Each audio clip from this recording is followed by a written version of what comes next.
Un partout entre Saint-Etienne et Nîmes. Les Stéphanois marquent leur premier point de la saison. Ça ne suffit pas à les faire sortir du territoire négatif. Vous le savez qu'ils ont moins 2 points au classement, mais malgré tout les Verts arrachent leur premier point à domicile à l'issue d'une rencontre qui, encore une fois, va laisser des regrets. On va en parler bien sûr dans le débrief de ce match avec notamment les statistiques du match qui sont très claires et qui sont en faveur de la Saint-Etienne. Mais les Stéphanois qui auraient aussi pu perdre en toute fin de match, on va là aussi en parler. Une grosse faute de Nadé dans la surface de réparation qui aurait dû être sanctionnée par un penalty. On a eu de la chance, le penalty n'a pas été sifflé. On a eu de la chance, l'assistance vidéo n'existe pas en Ligue 2. Sinon, Nîmes repartait avec les 3 points de la victoire. Une équipe stéphanoise qui a montré un visage un peu meilleur qu'à Dijon malgré tout. Une équipe stéphanoise qui a beaucoup de lacunes, on le sait, et une équipe stéphanoise qui a du pain sur la planche si elle veut faire une saison honorable. Je dis bien une saison honorable, je ne vous parle même pas de la montée, parce qu'il y a beaucoup de boulot pour Laurent Batles et du boulot aussi du côté du recrutement de la Saint-Etienne. Maintenant que Denis Bouanga est parti aux États-Unis, que Seydou Youssouf est parti, il va falloir recruter, ça on en parlera dans la 3e partie de cette vidéo, des renforts vite, vite, vite. On démarre tout de suite avec le débrief de cette rencontre.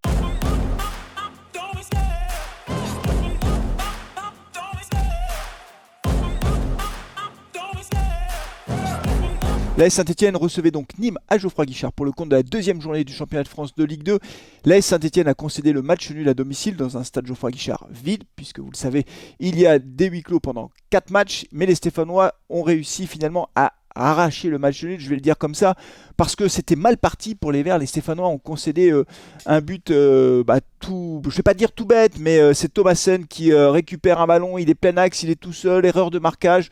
On décortiquera cette erreur de marquage dans la 2e partie de cette vidéo en parlant de la défense à 4, mais voilà, il part tout seul, il est quasiment plein axe, il est un petit peu excentré, il tire, et qu'est-ce qui se passe? Ça passe entre les jambes de Giraudon, et ça vient tromper Étienne Green. Étienne Green n'est pas impérial sur ce coup, mais je pense qu'il est gêné au moment du départ du ballon, puisqu'il y a Giraudon qui est devant le joueur, et pas de chance, la balle part à ras du sol, elle est bien placée et elle passe entre les jambes de Giraudon. Franchement, c'était la première occasion pour Nîmes. Bon, allez, on va dire la 2e parce qu'il y a eu une petite occasion en début de match avec une perte de balle de Neyou. Mais franchement, c'est encore un peu un coup du sort comme à Dijon avec des buts de raccro, des buts, le ballon rebondit, on a de la chance, etc. Ça revient dans les pieds d'un adversaire et ça rentre. Bon, là, la frappe est belle, l'attaque est belle, il n'y a rien à dire là-dessus. Si vous voulez, la phase de jeu est intéressante pour les Nîmois. Néanmoins, ça passe entre les jambes du défenseur stéphanois et ça va au fond, quoi. C'est vraiment pas de chance. Et puis là, les Verts, on se dit que ça va être très compliqué puisque le début de match avait été à l'avantage des Stéphanois, notamment dans la possession de balle, mais une possession assez stérile. On avait eu une première occasion dès la 6e minute pour Adil Aouchiche. Il y avait 0-0 à ce moment-là. Adil Aouchiche qui est sur le côté droit et malheureusement, il fait le mauvais choix, c'est-à-dire qu'il temporise. Alors soit il frappe, mais il fallait qu'il frappe en première intention, sans contrôle, soit il temporise, mais pour centrer parce qu'au centre, il y avait Lobry et puis un peu plus loin il y avait Aiki et voilà, et alors il temporise mais il centre pas, il temporise et il tire, sauf qu'en temporisant et en tirant après, il laisse le temps au défenseur de revenir qui contre son tir. Sinon après il y a une autre bonne phase de jeu avec Adil Aouchiche qui là pour le coup avait bien joué le coup si je puis dire, en avançant dans la surface de réparation. Il a un petit peu temporisé, il a attendu du soutien de Madi Camara sur le côté droit. Camara arrive pleine vitesse, petit ballon pour Camara qui centre sans contrôle. Malheureusement je crois que c'est Poulain, le défenseur nîmois, qui met le ballon en corner. Bref, les Stéphanois ont eu quelques séquences de jeu intéressante en première mi-temps, mais globalement la possession de balle était assez stérile et on se dirigeait tout doucement vers la fin de la première mi-temps sur ce score de 1-0 pour Nîmes, sans véritable très grosse occasion pour les Stéphanois jusqu'à la 43e minute. Et là, un ballon qui arrive dans la surface de réparation, Crasso qui est à la lutte et le défenseur nîmois qui dévie le ballon de la tête, mais il touche le ballon aussi de la main. C'est un pénalty que j'avais même pas vu en direct, j'avais pas vu la main pour tout vous dire, mais les images sont claires, il y a bien main du défenseur nîmois. Pénalty, c'est Jean-Philippe Crasso qui transforme ce penalty, un penalty tiré avec un peu d'audace parce qu'il a tiré tout doucement, vraiment il n'a pas tiré fort, et il n'a pas tiré plein axe, il a un petit peu tiré sur le côté, mais il a pris le gardien à contre-pied, ça fait un partout. À partir de là, on se dit que la 2e mi-temps va être intéressante, qu'il va se passer des choses. Il y a eu un peu plus d'intensité. Laurent Batles a fait ses changements, évidemment, il a fait rentrer Moefek, Mouton, il a remplacé Aiki par Cafaro. Voilà, il a fait quelques changements pour essayer d'apporter un petit peu plus de vitesse dans le jeu parce que les Nîmois ont un petit peu reculé. Et on a eu une très très bonne séquence de jeu, on va dire entre la 70e et la 80e minute.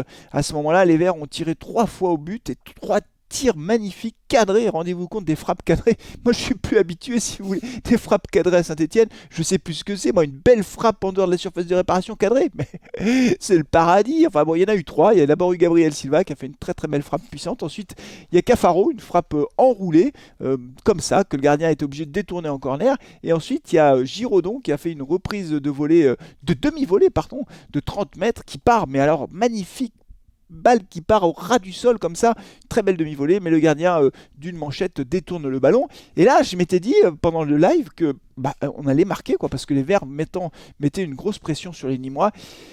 Et ben non, finalement non, les 10 dernières minutes ont été un petit peu plus décevantes. Les Nîmois donc auraient même dû marquer un deuxième but à la 83e minute de jeu, puisque là il y a un ballon qui arrive dans la surface de réparation et Nadé il défend. Mais Nadé il défend à la Mangala. Tu sais Mangala face à Marseille, comme ça il le tient. Vous vous souvenez de ça, hein? Il le tient comme ça m'avait fait disjoncter à l'époque. Ben Nadé il fait pareil, lui, il met les mains comme ça, il tient, il tombe, tiens, tu tombes. L'arbitre dit jouer, il n'y a pas faute. Il n'y a pas faute. Mais c'est un miracle. C'est un miracle que l'arbitre ne siffle pas pénalty là-dessus. C'est la même faute pour les Stéphanois, mais je suis debout sur la chaise, je prends Lubo dans les bras et je crie au scandale. Mais c'est incroyable. C'est incroyable. Donc on a de la chance, l'arbitre ne siffle pas pénalty, mais tellement il y a 100 fois pénalty. Nadé fait n'importe quoi. Il faut qu'il arrête ça, Nadé. On ne défend pas avec les bras dans la surface de réparation. Ça doit nous coûter le point du match nul, ça. On doit perdre à domicile. Voilà, heureusement il n'y a pas d'assistance vidéo parce que là je peux te dire que dans 100% des cas, les 98% des cas, l'arbitre regarde la vidéo et il siffle penalty, hein, c'est réglé. Voilà, donc on se termine ce match sur ce score nul de 1 partout. Bon, à la fin du match, Laurent Batles, au micro de beIN Sport, a dit qu'il n'était pas forcément extraordinairement satisfait, notamment de la capacité de son équipe à porter le danger devant le but, que ça manque de présence devant le but. Les Verts ont gardé la possession de balle, ils arrachent leur premier point. Voilà, on est convalescent, c'est tout. Pour l'instant, on a une équipe moyenne de Ligue 2. Il faut quand même, voilà, il faut qu'on se le dise. C'est une équipe moyenne de Ligue 2. Mais le mercato n'est pas fini. Ça, on va en parler dans la troisième partie de cette vidéo. Dans la deuxième partie, je vous propose d'évoquer tout de suite la défense à 4. Est-ce que ça a marché? Alors, qu'est-ce que t'en penses, toi? Eh ben, on en parle tout de suite.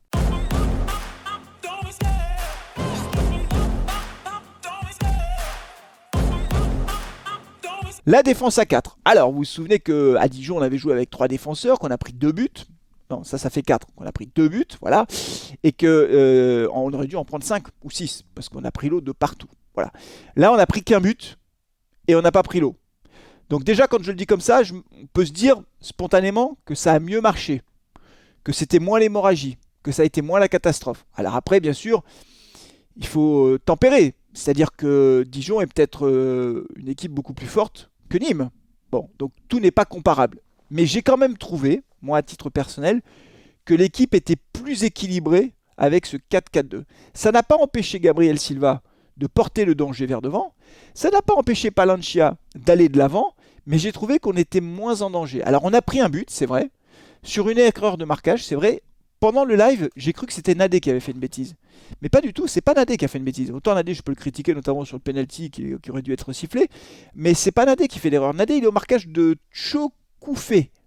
Et de Tchoukoufé ou Tchoukoufé, je sais plus. Bon, bref, il est au marquage. Et Tchoukoufé dézone. Donc il part sur le côté, comme ça, sur l'action nîmoise, et il va le long de la ligne de touche. Mais Nadé, lui, il le lâche pas. Il est au marquage individuel, donc il le suit. Ce qui fait que ça crée un espace au centre. Vous verrez le but dans les résumés qui sont disponibles sur YouTube.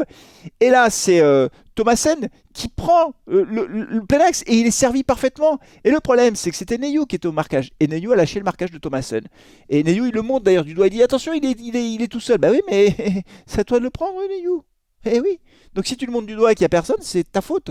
Et donc là, il part et après, comme je l'ai dit tout à l'heure, dans la première partie de la vidéo, il a un peu de réussite, il frappe un peu écrasé, un peu croisé, entre les jambes de Giraudon, ça va au fond.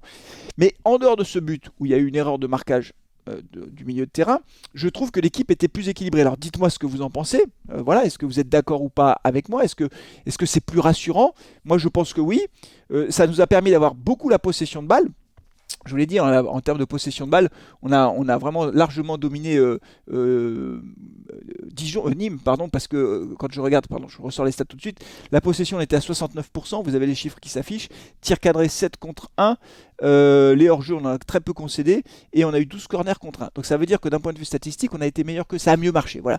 La défense à 4, l'équipe est plus équilibrée. Encore une fois, je pense que c'est parce qu'on n'a pas les joueurs pour jouer avec 3 défenseurs.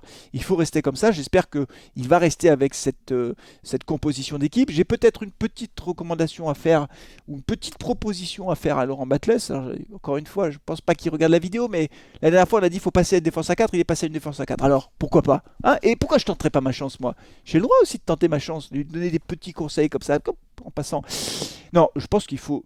Nadé, j'ai du mal quand même, hein. Nadé, le but à Dijon, là, la talonnade directement dans les pieds de l'adversaire, c'est bon. Et puis là, le penalty, quoi.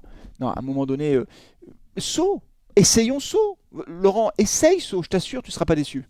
Mais même Bakayoko, il est très bien. Donc dans cette défense à 4, il faut peut-être changer d'AD. Voilà, Gabriel Silva, il a fait son match, honnêtement. Il a fait son match, Gabriel Silva. Et puis à droite, Palancia aussi. Donc je trouve que c'est mieux. Voilà, donc on va voir si Laurent Batles garde ce dispositif. J'espère que oui. En tout cas, c'était mieux, moi je trouve. Dites-moi ce que vous en pensez. Vous êtes plutôt défense à 4 ou défense à 3? J'avais fait un petit sondage pendant le live. Vous étiez tous, quasiment tous, favorables à la défense à 4. Donc ça, c'est très bien. Il n'en reste pas moins, les amis, qu'après 2 journées, nous sommes toujours à -2 au classement. -2 au classement. Que le temps presse, la maison brûle. Et donc maintenant, il faut recruter. On en parle tout de suite dans la 3e et dernière partie de cette vidéo.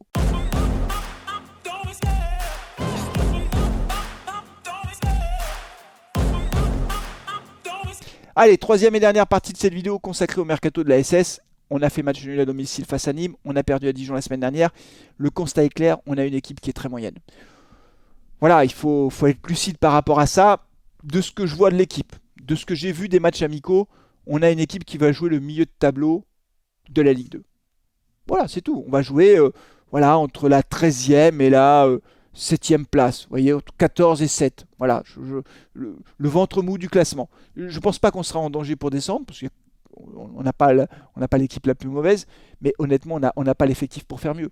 Alors, on n'a pas l'effectif pour le moment. Et c'est l'objet de cette 3e partie. Il faut recruter maintenant. Denis Bouanga est parti pour 5 millions d'euros à Los Angeles. C'est le montant du transfert, hein. On n'a pas gagné de sous là-dessus, peut-être 500 000 euros, mais on l'a fait venir pour 4 millions et demi de mémoire. Bon, il repart pour le même montant, donc bon, mais ça fait quand même 5 millions dans les caisses. Youssouf est parti, 1 million d'euros. Je crois qu'il était venu pour 1 million d'euros aussi de Bordeaux, 1 million et demi, je sais plus, ou 2 millions peut-être. En tout cas, il est parti. On a allégé la masse salariale de façon importante. Donc, on a vendu Lucas Gourna. Tous les fins de contrat sont partis. On a recruté pour 0 euros pour l'instant. La dépense de la Saint-Etienne, c'est 0.